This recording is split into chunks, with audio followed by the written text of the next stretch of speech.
বন্ধু আমার লাইকি জগতের বাইরা গভীর মনোযোগ দিয়ে শোনো। আমার আল্লাহ রাব্বুল আলামিন জানায় দিলেন ফাইযা জাআতিত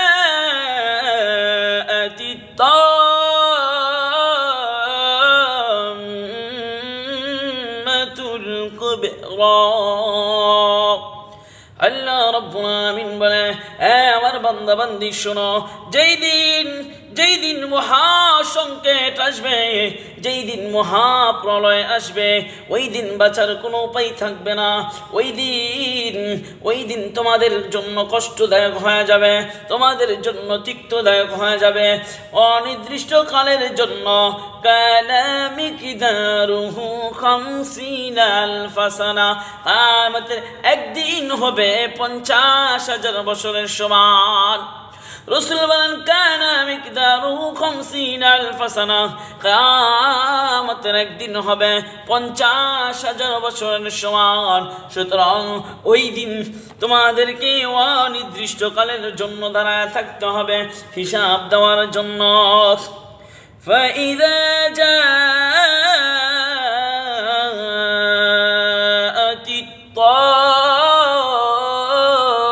তাম্মাতুল কুবরা। আমার ভাইয়েরা, মহাপ্রলয় যেই দিন আসবে, মহাসংকট যেই দিন আসবে, ওই দিন কেউ কাউকে সহযোগিতা করবে না, কেউ কারো পাশে দাঁড়াবে না, কেউ কারো আত্মীয় হবে না, কেউ কারো পরিচয় দিবে না। মা সন্তানকে চিনবে না, সন্তান মাকে চিনবে না, ভাই ভাইকে চিনবে না, স্ত্রী স্বামীকে চিনবে না, স্বামী স্ত্রীকে চিনবে না, বাবা ছেলের পরিচয় দিবে না, সন্তান বাবার পরিচয় দিবে না। ওই মহাপ্রলয় যেই দিন চলে আসবে, ইয়াউমা ইয়াতাযাক্কারুল ইনসানু মা সাআ। আল্লাহ রাব্বুল আলামিন বলে মানুষ যাহা করিয়াছে তাহা সেই দিন স্মরণ করিবে, সেই দিন স্মরণ করবে। আহারে কেন সিনেমার হলে গেলাম, ওই দিন মানুষ চিন্তা করবে আহারে কেন জিনা করলাম, কেন সুদ খাইলাম, কেন ঘুষ খাইলাম, কেন এইটা করলাম, কেন ওই ভুলটা করলাম। ওই দিন মানুষ যা করেছিল দুনিয়ায় প্রত্যেকটা আল্লাহ রাব্বুল আলামিন স্মরণ করায় দিবেন।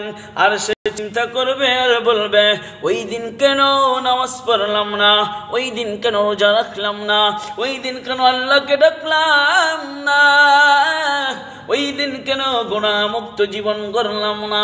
ওই দিন আফসোস করলে কোনো কাজেও আসবে না। সুতরাং আমার যুবক ভাইয়েরা, এখনই সময় আছে। এই যে তুমি ফেসবুকে ঢুকছ, মোবাইলের যতক্ষণ চার্জ শেষ না হয় টিপছ, গল্প করছ, নর্তকীদের অশ্লীল ভিডিও, না গান বাজনা, এই নিত্য এগুলোই দেখছ। নিত্য দিনের কাজ বর্তমান যুবকদের একটাই, হয়তো ইউটিউব, ফেসবুক, ইনস্টাগ্রাম, বিভিন্ন সফটওয়্যারে নারীদের সাথে কথা বলা, নাটক, সিনেমা, হিন্দি ভিডিও, বিভিন্ন কিছু, এইটার মধ্যেই দিয়ে 24 ঘন্টা ক্যাটাগরি আমাদের পার হচ্ছে। এছাড়া বর্তমান যুবকদের বিকল্প কোনো রাস্তা নেই, এটাই শুধু তারা বেছে নিয়েছে। হয়তো একটু খেলাধুলা, আর নয়তো মোবাইল, নয়তো অশ্লীল নারীদের সাথে সময়, মোটর সাইকেল সময়, এগুলো দিয়ে তুমি জীবন যাপন করছো। কিয়ামতের দিন যেই দিন মহাপ্রলয় শুরু হয়ে যাবে, মহা সংকট তোমার সামনে উপস্থিত হয়ে যাবে, তখন তোমার সব কিছু মনে পড়বে। মানুষ যাহা করিয়েছিল দুনিয়ায় সেই সব স্মরণ করিতে থাকবে আর আফসোস করবে। ইয়াউমা ইয়াতাযাক্কারুল ইনসানু মা সাআ। আল্লাহ বলে মানুষ যাহা করিয়াছে সেই দিন সব স্মরণে আসবে। আমার ভাইয়ের, আমার বন্ধুরা, সুতরাং পায়ে ধরে বলবো এখনো সময় আছে রে, আল্লাহর কাছে তওবা করে দিনের পথে চলে আসো। রে বন্ধু, মুসলমানের সন্তান, নামদারি সুন্নি হলে চলবে না, নামদারি জামাতি হলে চলবে না, নামদারি চরমুন্নাই হলে চলবে না। এই দেশে এত মাজার, এত কবর, এত পীর, এত কিছু থাকার পরও ফজর নামাজে মুসল্লি পাওয়া যায় না। আমার ভাই আমার বন্ধু, এই জন্য বলি, তুমি ফজরের সময় ঘুমায় রইলা, জোহরের সময় ঘুমায় রইলা, আবার আসরের সময় খেলার মধ্যে, মাগরিবের মধ্যে খেলায়, এশারে বাজারে, এমন করে প্রতিদিন তোমার জীবন থেকে চলে যায়। যুবক, নামাজ পড়ো আর না পড়ো, আল্লাহর ইবাদত করো আর না করো, তোমার জীবন থেকে কিন্তু আস্তে আস্তে করে হায়াতের কমতেছে, আর তোমার মৃত্যুর দিকে সময় নিকটবর্তী হয়ে আসছে। আরে কোন দিন জানি, কোন সময় জানি মসজিদের ইঞ্জিল সারা পালকি তোমার নিকটে চলে আসে। আরে আমার ভাই, কোন দিন জানি সাদা কাপড় তোমার শরীরে ধরে যায়, কোন দিন জানি অন্ধকার কবরের বাসিন্দা হয়ে যাও। ওই দিন আসার আগে তোমার আমার জীবনটাকে সুন্দর করে নেওয়া লাগবে। আমার ভাই আমার বন্ধু, ও বন্ধু আমার, কি জগতের ভাইয়েরা, এইভাবে আর কতদিন সময় নষ্ট করবেন? আল্লাহ কি ভুলে গেছে যুবক? আল্লাহকে, যে রব তোমাকে না চাইতে তো কিছু দিয়েছে, না চাইতে তোমাকে হায়াত দিয়েছে। কত মানুষ বাচ্চাকালে মারা যায়, কত মানুষ কতভাবে মারা যায়, তুমি এখনো বেঁচে আছো, শুকরিয়া আদায় করে বলে আলহামদুলিল্লাহ। আমার ভাই আমার বন্ধু, আল্লাহ রাব্বুল আলামিন সেই দিন আমাকে আপনাকে সব স্মরণ করায় দিবে। বলেন আমি ভাড়ায় বলছি, মিথ্যা বলছি? বলেন আমার ভাই আমার বন্ধু, আল্লাহ রাব্বুল আলামিন কুরআনুল কারীমের সূরাতুন নাজিআতের 35 নম্বর আয়াতে তো জানিয়ে দিয়েছেন, ইয়াউমা ইয়াযাক্কারুল ইনসানু মা সাআ। প্রত্যেকটি মানুষ কিয়ামতের ময়দানে সে যা করিয়েছিল সব কিছু তার স্মরণ করবে, আল্লাহ তার স্মরণ করাইয়া দিবে। সুতরাং সেই দিন আফসোস ছাড়া আর কিছুই থাকবে না।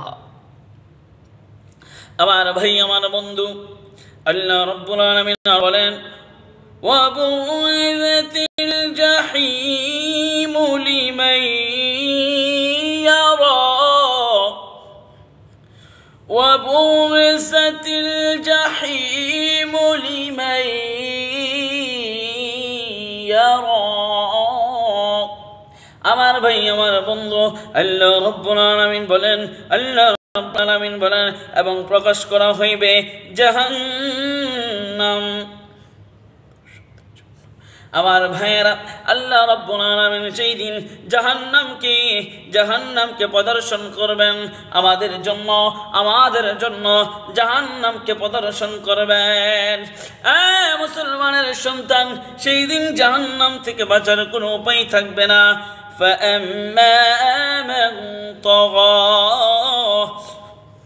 অন্তরন্ত যে সীমা লঙ্ঘন করে, যারা সীমা লঙ্ঘন করেছিল, আল্লাহর বিধান মানে নাই, আল্লাহর আইন মানে নাই, রাসূলের সুন্নাহ মানে নাই, সারা জীবন বলছে আমি সুন্নি, আমি ইমুক, আমি তুমুক, হায় হায়, অথচ কোরআনের সাথে সম্পর্ক নাই, হাদিসের সাথে সম্পর্ক নাই, রাসূলের কোনো হাদিস মানে নাই, কোরআনের কোনো আয়াত মানে নাই, রাসূলের কোনো সুন্নাত তার মধ্যে ছিল না। জিনা, ব্যভিচার, সুদ, ঘুষ, হারাম, সমস্ত গুনাহ সাথে যারা জড়িত ছিল, আল্লাহ রাব্বুল আলামিন বলেন ওই সমস্ত সীমা লঙ্ঘনকারীদের জন্য জাহান্নাম। আমার ভাইয়েরা, আল্লাহ রাব্বুল আলামিন আরো জানান তারা কারা হতে পারে।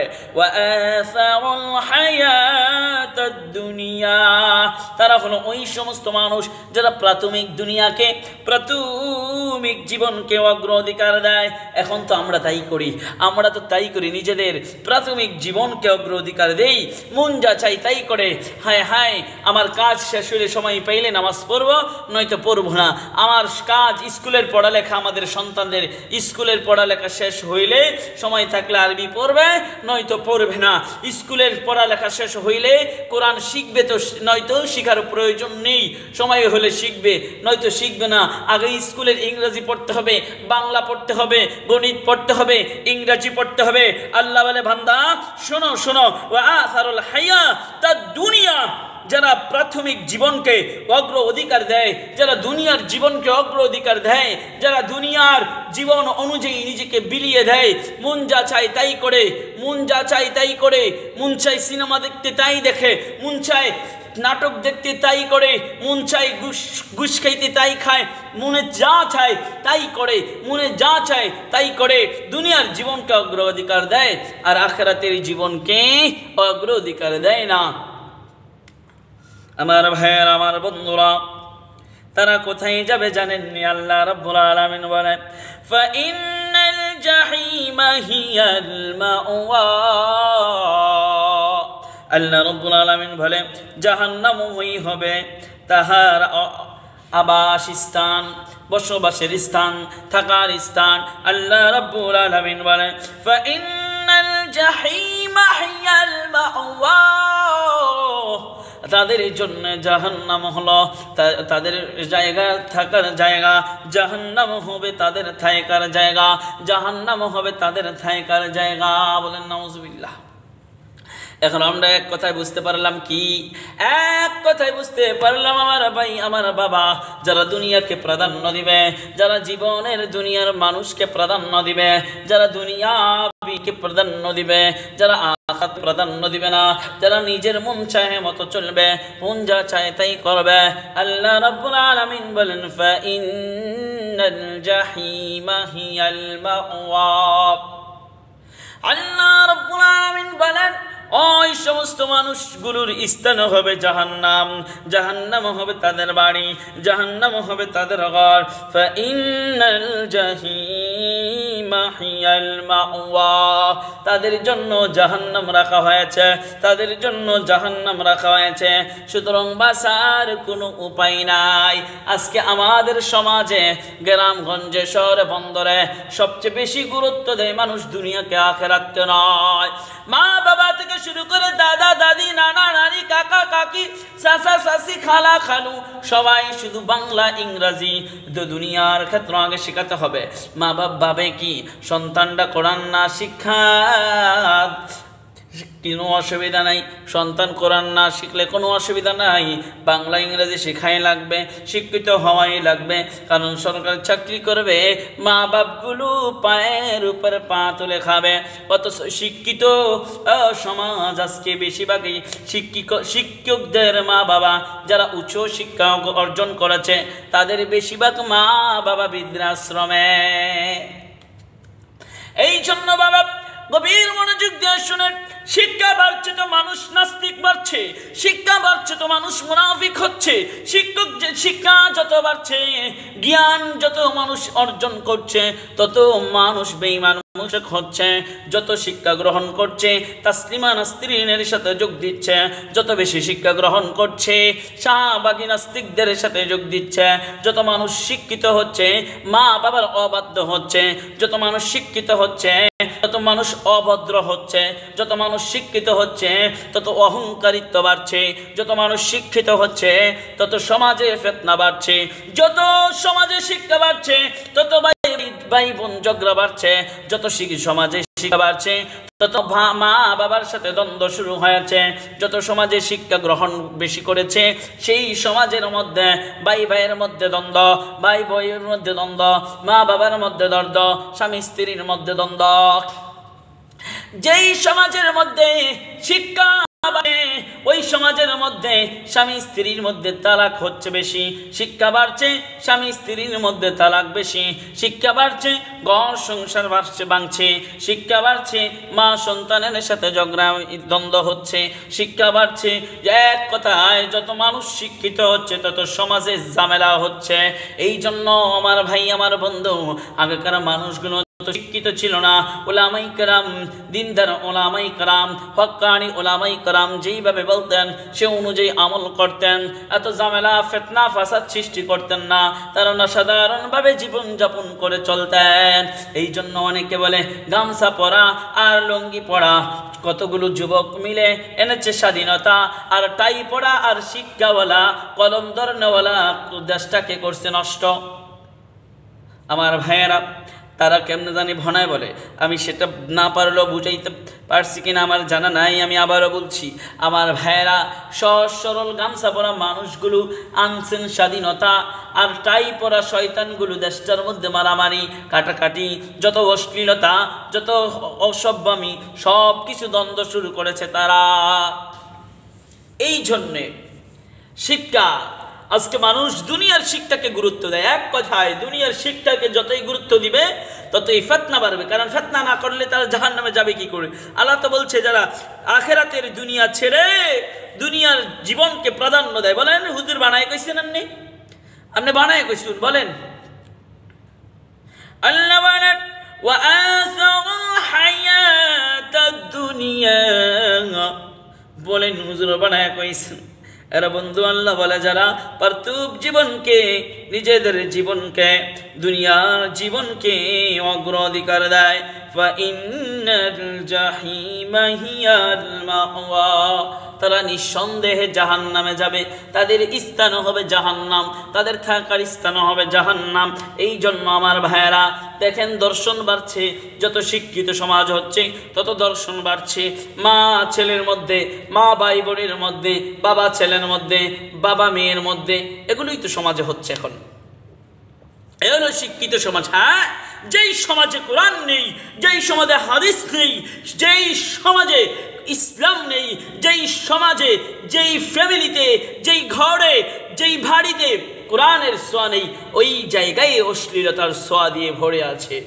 সুতরাং যেই ঘরে, যেই বাড়িতে, যেই ঘরে, যেই বাড়িতে, যেই স্থানে, যে গ্রামে, যেই শহরে কোরআনের ছোঁয়া নেই, কোরআনের আইন নেই, ইসলামের ছোঁয়া নেই, ইসলামের আইন নেই, রাসূলের হাদিস নেই, সুন্নাহ নেই, ওই সমাজে জিনা, ব্যভিচার, অন্যায়, সুদ, ঘুষ, হারাম, অন্যায়, অবিচার অর্থাৎ আল্লাহর আযাব দ্বারা ভরপুর হয়ে গেছে। তো আর রহমত আসবেটা কোথায় থেকে? আমার ভাই, আমরা তো তাই করছি। আমার ঘরে 5 জন ছেলে, 5 জনে inter first, golden A plus, 6 ছেলে, 4 জন মেয়ে, সবাই ভালো নাম্বার করেছে। একজনে বিভিন্ন ক্যাটাগরিতে ভালো চাকরি পেয়েছে, অথচ কোরআন পড়তে পারে না। নাউজুবিল্লাহ পড়েন, অথচ আউজুবিল্লাহ পড়তে পারে না, সালামটা সহি শুদ্ধভাবে দিতে পারে না, বিসমিল্লাহ পড়তে পারে না। ও মিয়া সন্তান মানুষ, কি করলা তুমি? বিটিএস ক্যাটার বানানোর নাম, এমপিবিএস ডাক্তার বানানোর নাম, এটাই তুমি পুলিশ বানাইয়া সেনা এই তুমি মনে করছো তোমার সন্তানকে আদর্শবান বানাইছো? না না না, পৃথিবীতে ওই মা বাপ সবচেয়ে সফল অর্জন করেছে যিনি তার সন্তানকে ইসলাম শিক্ষা দিয়েছে, যিনি তার সন্তানকে নামাজি বানাইছে, যিনি তার সন্তানকে আমল ওয়ালা বানাইছে, যিনি তার সন্তানকে আখলাক ওয়ালা বানাইছে, যিনি তার সন্তানকে চরিত্রবান বানাইছে, যিনি তার সন্তানকে আল্লাহর সাথে সম্পর্ক করিয়ে দিয়েছেন, ওই মা বাবাই সবচেয়ে সফল মা বাবা। ও মা, মা আমার, বাবা আমার, আপনি যদি মনে করেন আপনি সফল বাবা কারণ আপনার ছেলে পুলিশ হয়েছে, আপনি যদি মনে করেন আপনি সফল বাবা আপনার সন্তান সেনাবাহিনী, আপনি যদি মনে করেন আপনি সফল বাবা আপনার ছেলে এমপিবিএস ডাক্তার, আপনি যদি মনে করেন আপনি সফল মা বাবা, আপনার মেয়ে একজন গায়িকা, আপনার মেয়ে একজন গায়িকা, আপনার ছেলে সেরা নায়ক, আপনার মেয়ে সেরা খেলোয়াড়, আপনার ছেলে সেরা খেলোয়াড়, আপনি যদি মনে করেন আপনি সবচেয়ে গর্ভবতী বাবা, কিন্তু আপনার ছেলে প্রবাস থেকে লক্ষ লক্ষ টাকা অর্জন করে ডাকাতে বাড়ি করেছে, এই জন্য আপনি গর্ববোধ করেন, এই সমস্ত কিছু ভুল, আপনি সাফল্য অর্জন করতে পারেননি। বরং সাফল্য বাবা সেই যার সন্তানকে আখলাক ওয়ালা বানাইছে।